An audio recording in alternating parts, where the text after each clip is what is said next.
Assalamualaikum warahmatullahi wabarakatuh. Perkenalkan, nama saya Febri Nur Hidayah dari Program Studi Pendidikan Luar Sekolah semester 3 dengan NPM 20106310400037. Di sini saya akan memenuhi tugas ujian akhir semester mata kuliah, kurikulum, dan pembelajaran. Nah, di sini saya akan membahas tentang komponen evaluasi pembelajaran dalam kurikulum. Tujuan pembelajaran pada hakikatnya adalah perubahan pengetahuan, keterampilan, sikap, dan tingkah laku yang diinginkan pada diri peserta.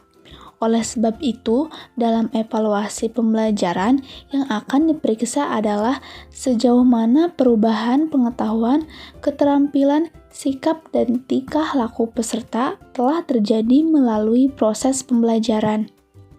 Dengan mengetahui tercapai tidaknya tujuan pembelajaran, akan dapat diambil tindakan perbaikan proses pembelajaran baik terhadap peserta, misalnya apakah perlu diadakan bimbingan dan bantuan belajar lainnya maupun aspek-aspek lain yang berpengaruh dalam proses pembelajaran. Adapun fungsi hasil belajar yaitu pertama, alat untuk mengetahui tercapai tidaknya tujuan pembelajaran. Dengan fungsi ini, maka penilaian harus mengacu kepada rumusan-rumusan tujuan pembelajaran. Yang kedua, umpan balik bagi perbaikan proses pembelajaran. Perbaikan mungkin dilakukan dalam hal tujuan pembelajaran, kegiatan pembelajaran, strategi pembelajaran. Yang ketiga, dasar dalam menyusun laporan kemajuan hasil belajar peserta. Dalam laporan tersebut akan tergambar kemajuan belajar peserta dalam berbagai aspek yang dinilai. Adapun tujuan penilaian yaitu pertama, mendeskripsikan kecakapan belajar peserta sehingga dapat diketahui kelebihan dan kekurangannya dalam berbagai aspek. Dengan deskripsi ini, dapat diketahui pula posisi kemampuan peserta dibandingkan peserta lainnya. Yang kedua, mengetahui keberhasilan proses pembelajaran, yaitu mengetahui sejauh mana perubahan pengetahuan, sikap, keterampilan peserta sehingga akan dapat mendukung peningkatan kinerjanya. Yang ketiga, menentukan tindak lanjut hasil penelitian yaitu melakukan perbaikan dan penyempurnaan dalam hal program diklat serta strategi pelaksanaannya. Kegagalan peserta dalam proses pembelajaran perlu diteliti dan dinilai. Hal ini belum tentu disebabkan karena ketidakmampuan peserta, namun bisa juga disebabkan karena strategi yang kurang tepat, karena sarana dan prasarana yang belum mendukung, metode pembelajaran yang kurang tepat, dan sebagainya. Yang keempat, memberikan pertanggungjawaban dari penyelenggara.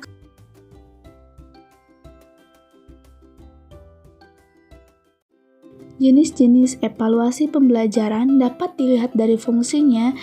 Jenis penilaian ada beberapa macam, yaitu penilaian formatif, penilaian sumatif, penilaian diagnostik, penilaian selektif, dan penilaian penempatan. Penilaian formatif yaitu penilaian yang dilaksanakan pada akhir program belajar mengajar untuk melihat tingkat keberhasilan proses belajar mengajar. Dengan demikian, penilaian formatif berorientasi kepada proses belajar mengajar. Dengan penilaian formatif diharapkan guru dapat memperbaiki program pengajaran dan strategi pelaksanaannya. Berikutnya, penilaian sumatif, yaitu penilaian yang dilaksanakan pada akhir unit program, yaitu akhir semester dan akhir tahun. Tujuannya untuk melihat hasil yang dicapai oleh para siswa, yaitu seberapa jauh tujuan kurikuler dikuasai oleh para siswa. Penilaian diagnostik, yaitu penilaian yang bertujuan untuk melihat kelemahan-kelemahan siswa serta faktor penyebabnya. Penilaian ini dilaksanakan untuk keperluan bimbingan belajar, pengajaran remedial, dan menemukan kasus-kasus. Soal-soal tentunya disusun agar dapat ditemukan jenis kesulitan belajar yang dihadapi oleh para siswa. Penilaian selektif, yaitu penilaian yang bertujuan untuk keperluan seleksi, misalnya ujian saringan masuk ke lembaga pendidikan tertentu. Penilaian penempatan, yaitu penilaian yang ditujukan untuk mengetahui keterampilan prasyarat yang diperlukan bagi suatu program belajar dan penguasaan belajar seperti yang diprogramkan sebelum memulai kegiatan belajar untuk program itu. Komponen berikutnya yaitu hasil belajar sebagai objek evaluasi. Pertanyaan pokok sebelum melakukan evaluasi yaitu apa yang dinilai. Terhadap pertanyaan ini, kita kembali kepada unsur-unsur yang terdapat dalam proses belajar mengajar, yaitu tujuan, bahan, metode, dan alat serta penilaian. Tujuan sebagai arah dari proses belajar mengajar pada hakikatnya yaitu rumusan tingkah laku yang diharapkan dapat dikuasai oleh siswa setelah menerima atau menempuh pengalaman belajar. Proses adalah kegiatan yang dilakukan oleh siswa dalam mencapai tujuan pengajaran, sedangkan hasil belajar adalah kemampuan yang dimiliki siswa setelah ia menerima pengalaman belajarnya. Ada 3 macam hasil belajar, yaitu pertama, keterampilan dan kebiasaan, kedua, pengetahuan dan pengertian, ketiga, sikap dan cita-cita. Dalam sistem pendidikan nasional, rumusan tujuan pendidikan, baik tujuan kurikuler maupun tujuan instruksional, menggunakan klasifikasi hasil belajar dari Benjamin Bloom yang secara garis besar membaginya menjadi 3 ranah, yaitu kognitif, afektif, dan psikomotor. Ranah kognitif meliputi pertama, pengetahuan. Istilah pengetahuan merupakan terjemahan dari kata knowledge dalam taksonomi Bloom. Sekalipun demikian, maknanya tidak sepenuhnya tepat sebab dalam istilah tersebut termasuk pula pengetahuan faktual di samping pengetahuan hafalan atau diingat seperti rumus, batasan, definisi, istilah, pasal dalam undang-undang, nama-nama tokoh, nama-nama kota. Yang kedua, pemahaman. Tipe hasil belajar yang lebih tinggi daripada pengetahuan adalah pemahaman. Misalnya menjelaskan dengan susunan kalimatnya sendiri sesuatu yang dibicara atau didengarnya, memberi contoh lain dari yang telah dicontohkan. Yang ketiga, aplikasi adalah penggunaan abstraksi pada situasi konkret atau situasi khusus. Yang keempat, ada analisis, diartikan kemampuan menjabarkan atau menguraikan suatu konsep menjadi bagian-bagian yang lebih rinci, memilih, memilah, merinci, mengaitkan hasil rinciannya. Kelima, sintesis, yaitu kemampuan menyatukan bagian-bagian secara terintegrasi menjadi suatu bentuk tertentu yang semula belum ada. Contoh, mahasiswa dapat menyusun rencana atau usulan penelitian dalam bidang yang diminati pada mata kuliah metodologi penelitian. Yang keenam, evaluasi, yaitu kemampuan membuat penilaian tentang nilai untuk maksud tertentu.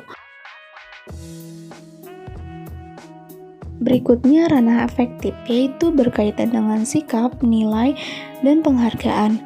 Tingkatan afektif terbagi menjadi 5, yaitu pertama, kemauan menerima, kedua, kemauan menanggapi, ketiga, berkeyakinan, keempat, penerapan karya, yaitu penerimaan terhadap berbagai sistem nilai yang berbeda-beda berdasarkan pada suatu sistem nilai yang lebih tinggi, seperti menyadari pentingnya keselarasan antara hak dan tanggung jawab terhadap hal yang telah dilakukan, memahami dan menerima kelebihan dan kekurangan diri sendiri. Kelima, ketekunan dan ketelitian. Berarti, individu yang sudah memiliki sistem nilai selalu menyelaraskan perilakunya sesuai dengan sistem nilai yang dipegangnya. Berikutnya ada ranah psikomotorik, yaitu berkaitan dengan keterampilan atau skill yang bersifat manual. Tingkatan psikomotor yaitu pertama, persepsi, berkenaan dengan penggunaan indera dalam melakukan kegiatan, contohnya mengenal kerusakan mesin dari suaranya yang sumbang. Kedua, kesiapan melakukan suatu kegiatan, berkenaan dengan melakukan sesuatu kegiatan atau termasuk di dalamnya mental set, atau kesiapan mental atau kesiapan emosi perasaan untuk melakukan suatu tindakan. Yang ketiga ada mekanisme berkenaan dengan penampilan respon yang sudah dipelajari dan menjadi kebiasaan sehingga gerakan yang ditampilkan menunjukkan kepada suatu kemahiran. Contoh, menari. Keempat, respon terbimbing. Yang kelima, kemahiran.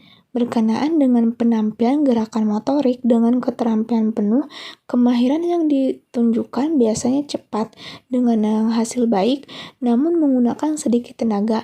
Contoh, tampilan menyetir kendaraan bermotor. Keenam, adaptasi. Dengan keterampilan yang sudah berkembang pada diri individu sehingga bersangkutan mampu memodifikasi pada pola gerakan sesuai dengan situasi dan kondisi tertentu. Contoh, orang yang bermain tenis. 7. Organisasi. Berkenaan dengan penciptaan pola gerakan baru untuk disesuaikan dengan situasi atau masalah tertentu. Langkah-langkah pokok dalam evaluasi hasil belajar. Pertama, menyusun rencana evaluasi hasil belajar. Sebelum dilaksanakannya, harus disusun terlebih dahulu perencanaannya secara baik dan matang.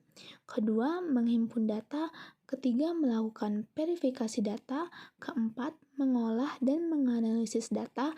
Kelima, memberikan interpretasi dan menarik kesimpulan. Keenam, tindak lanjut hasil evaluasi. Untuk meningkatkan mutu pembelajaran dibutuhkan sistem evaluasi yang tepat karena peserta didik memiliki berbagai kemampuan yang berbeda-beda.